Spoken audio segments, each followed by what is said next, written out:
मेरा सवाल एमपी जी से है। सर मैं ये पूछना चाहता हूँ कि जो सबसे ज्यादा भर्तियां निकाली जाती है सी या डी ग्रुप की होती है, जो आजकल खाली पड़ी है। देखा गया है कि न्यूज में कई बार भर्ती निकाल दी जाती है, पर ये भर्तियां हमेशा लटकी रह जाती है, जिससे युवाओं की बेरोजगारी, जैसा कि सभी जानते हैं कि हरियाणा नंबर 1 है।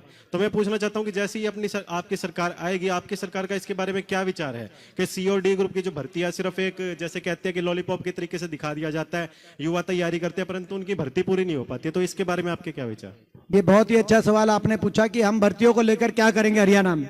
वैसे तो विधिवत तरीके से हम अपने घोषणा पत्र में, जो प्रदेश सरकार का घोषणा पत्र है, हम अपना भर्ती विधान, कांग्रेस की जब सरकार आएगी तो उसका भर्ती विधान की हम विधिवत घोषणा करेंगे। लेकिन आज मैं पहली बार प्रेस के साथियों के लिए भी, जो कांग्रेस की सरकार हरियाणा में जब बनेगी तो हमारा भर्ती विधान की क्या मुख्य केंद्र बिंदु रहेंगे, आपके सामने उनको रखना चाहता हूँ। मुख्य हमारा उद्देश्य है कि पक्की भर्ती हो, पारदर्शी भर्ती हो, समयबद्ध भर्ती हो और व्यापक भर्ती हो, जिसमें पहला कि हरियाणा में जो पद समाप्त किए गए हैं, खाली पड़े हैं 2 से 2.5 लाख पद, तुरंत उनकी भर्ती, पक्की भर्ती निकाली जाएगी। दूसरा, टाइम बाउंड भर्तियों के लिए, हर भर्ती के लिए एक अलग ओएसडी की नियुक्ति होगी और किसी भी भर्ती की परीक्षा या रिजल्ट एक दिन भी लेट अगर होगा तो उस ओएसडी की छुट्टी होगी। तो ये हम स्पष्ट रूप से करेंगे। तीसरा, भर्तियों में अगर किसी एक भी भर्ती में कोई अनियमितता हुई तो उसके लिए कोई बाहरी एजेंसी को जिम्मेदार मानकर पल्ला झाड़ने वाला काम नहीं होगा। एचपीएससी और एसएससी में बैठे अधिकारी, सदस्य और चेयरमैन को सीधे तौर पे जिम्मेदार माना जाएगा अगर एक भी भर्ती में एक भी अनियमितता की जाती है। हर एक भर्ती के फॉर्म के साथ पूरा कैलेंडर भी जारी किया जाएगा। जैसे मैंने कहा 2 से 2.5 लाख पद निकाले जाएंगे, लेकिन भर्ती के साथ साथ पूरा टाइम बाउंड कैलेंडर, और जैसे मैंने कहा कि हर भर्ती के लिए एक ओएसडी जिसकी जिम्मेदारी है एंड टू एंड, वो समय पर भर्ती हो, समय पर ज्वाइनिंग हो।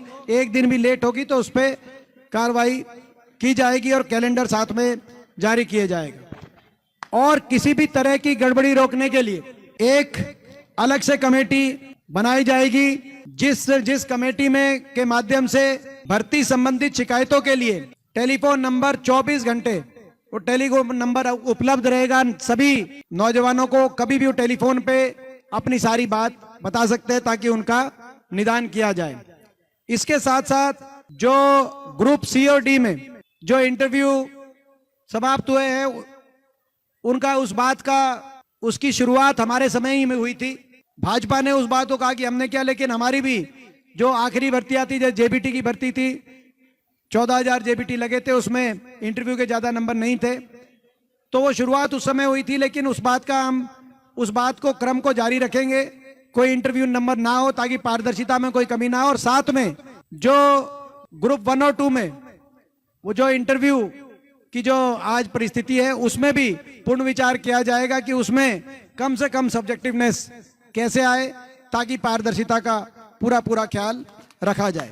और किसी अन्य भर्ती से, अगर किसी अन्य भर्ती के प्रश्न अगर दूसरी भर्ती के एग्जामिनेशन में रिपीट किए जाते हैं तो उसको भी पेपर लीक की श्रेणी में माना जाएगा। ये भी हमारा जो एक पॉइंट है। इसी रूप से किसी भी भर्ती का पेपर लीक होने पर एजेंसी के साथ साथ सेक्रेटरी से लेकर पूरे कमीशन की जो है जिम्मेदारी भी होगी और जांच भी होगी।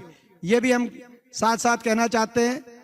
और दोबारा पेपर लीक या भर्ती गड़बड़ी होने सूरत पे पूरे भर्ती कमीशन को बर्खास्त करके पुनर्गठित करने का काम हमारी सरकार करेगी। तो आप कहने का मतलब कि पूरे देश के अंदर इस प्रकार का हम भर्ती विधान बनाना चाहते हैं जो पूरे देश में पारदर्शिता के लिए हमारी भर्ती हरियाणा की मानी जाए, समयबद्ध भर्तियों के लिए। क्योंकि चक्कर कटाकर 5 साल तक, ये जो सीटी वाली बात, 5 साल तक घुमा कर, और उसके बाद जो है बेरोजगारी, क्योंकि 5 साल तक नौजवान इंतजार नहीं कर सकता।